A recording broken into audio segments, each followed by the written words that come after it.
Well, good morning guys, and welcome back to the channel, and thanks for joining me again. This is another landscape photography live. I put a poll out yesterday actually asking whether you guys enjoyed this format, and it was overwhelmingly about 87% said that you really enjoyed the way that I did the live videos. And I think it's just something different to be able to incorporate into the channel. So it's not something that I want to do every video but I think if we can kind of make it work so that I do one of these every now and then in amongst normal videos, I think it could really work well and just help to break the content up a bit anyway. So today, with that in mind, I've come out looking for spring colours again. Obviously we've got all these beautiful flowers, we've got the beautiful greens on the trees which are eventually coming out now, and that's what I've been waiting for, because I think when you've got the blues of the bluebells, I think something that works so well is to have the lush greens to go along with it, because that really brings those colours to life and makes the scene pop. So with that in mind, I've got this composition set up and I want to kind of walk you through what I'm doing here.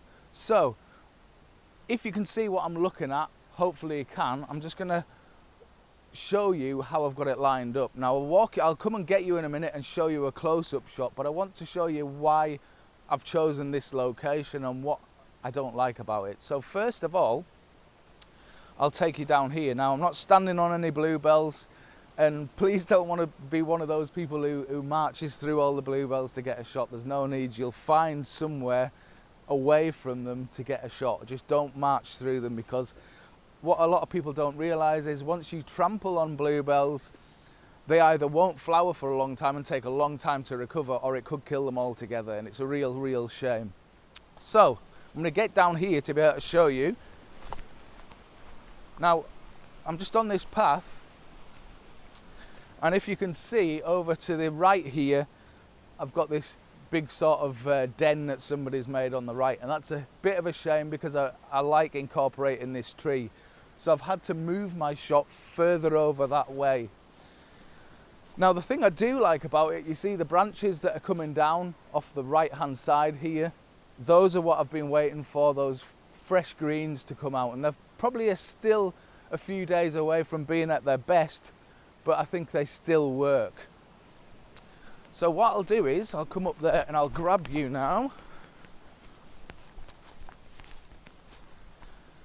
So if I just take you down there, you'll be able to see what I'm looking at and what I'm working on.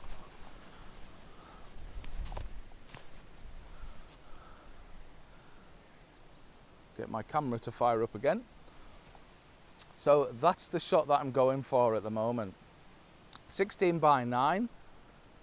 I've got my focus point on that middle tree in the background there, in here. And as I say, what I really like about this is this tree coming in from the right over here, because I think that really adds that fresh sort of lime green colour.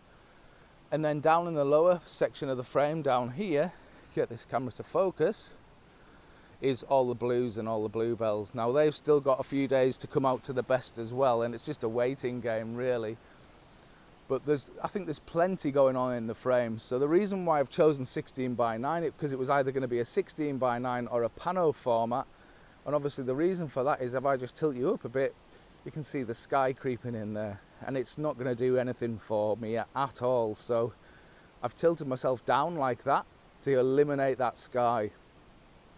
Now the other thing that I'm doing as well is I've popped on a case polarizer just on here, just to kind of eliminate any of those reflections that I'm getting off the foliage down in the lower section here, and also to make these greens and blues pop. So just to saturate them that little more, because it's quite washed out a little in here, so I want to kind of make the most of those colours. So I'm just going to take you back and pop you on a tripod again. You can see where I'm working here. It's just a really nice little area. There's a lovely little stream down there, and yeah, the woods go all the way around here and back down the path, which is where I was telling you about, just in that section there is where all that brush is sitting. So I'm just going to pop you back on the tripod again, get you to sit there, Oh, we've got a woodpecker as well. I'll get you to sit on there properly. There we go. So, with that in mind, I'm just going to grab these shots now. Now, the one thing I'm having to really concentrate on today is obviously we have a lot more wind than we have done the last few days. So that's something I'm having to really work with. So that means in here, I'm going to have to raise my ISO because I want to keep the depth of field I already have. So I want to stick it around f16. Now the reason for that is obviously I am on medium format, and f16 is almost like my f11, f8, which is the kind of sharpest front to back I can make it. So that's where I really want to be. So that's what I'm keeping it at. So with that in mind, it means that I have to look at what focal length I'm using, and that's around about 50mm with this lens, which is a 35-70.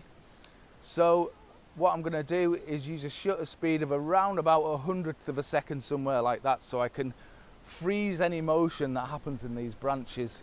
And you can just see the winds coming through now and making them all move, so I want to freeze that motion as much as possible. So to get that, what I'm going to have to do is just look at my settings now. To get 100th of a second, I'm going to have to be at around ISO 2500 to get 100th of a second at f16. So it looks relatively dark, but I'm also getting some of that lovely dappled sunlight coming through, and I don't want to blow any of that out. So actually it's looking as though that could work quite well. I'm just going to check that now. Now obviously as well, it's not too much of an issue when you've got a lot of megapixels, and all the modern cameras can really deal with the noise these days anyway, so that's not too much of an issue at all. So I'm basically focusing, and I'm in the middle third of my frame on this 16:9. And what I'm going to have to do is, the only way I can show you with this being a live video is to show you this at the in the comments section of my YouTube channel once I get it sorted later on. Obviously putting the video out is not a problem, but putting the image out, I'll have to process that and pop that in the comments section, in the community section of the YouTube channel. So keep an eye on that. But yeah, I think this is going to work really nicely. Obviously, as with all these scenes, a little bit of atmosphere would be good. So if we'd had some rain, for example, it would have given me a bit more atmosphere back there. Or we had some mist, something like that. We always want those conditions. But even though I haven't got those, I can still see this shot working for me. Now the other thing I'm going to do, as well as grabbing this shot here, which is the 16:9, I'm also going to take the 65-24 letterbox pano as well, just to see which one works the best. And I'll actually pop both of those up once I take these images, and you can let me know which one you prefer out of the two. I'm just going to grab this shot because there's some nice light just hitting those bluebells on the left there, and then under that tree as well. So I'll take that shot. And I think both of those work really well, both the 16:9 and the letterbox pano. So hopefully we get something out of this. And the reason why I like coming to these locations is because they're so close to me. Like the place we visited on the last week's video is really quite close. I can be there within about 25 minutes, half an hour. And this location, I can be here within about 20 minutes. So if those conditions arise where we get rainy conditions and we get a bit of atmosphere down here, be it mist, whatever it might be, I can get down here and check the conditions out again and hopefully get a better shot. And again, I think maybe another few days again. I mean, I've waited about a week since doing last week's video to see if these conditions improve, see if the foliage improves, and it has, but I think it's still got a little ways to go to be absolutely spot on. But with that said, let's grab these shots and I'll pop them up in the comments section like I said before. Hopefully you've enjoyed this week's video. I know it's a little different, but hopefully you're enjoying these. Like and subscribe if you have, and I'll see you on the next video soon, which is going to be with a special guest next week. Take care, guys. See you later. Bye bye.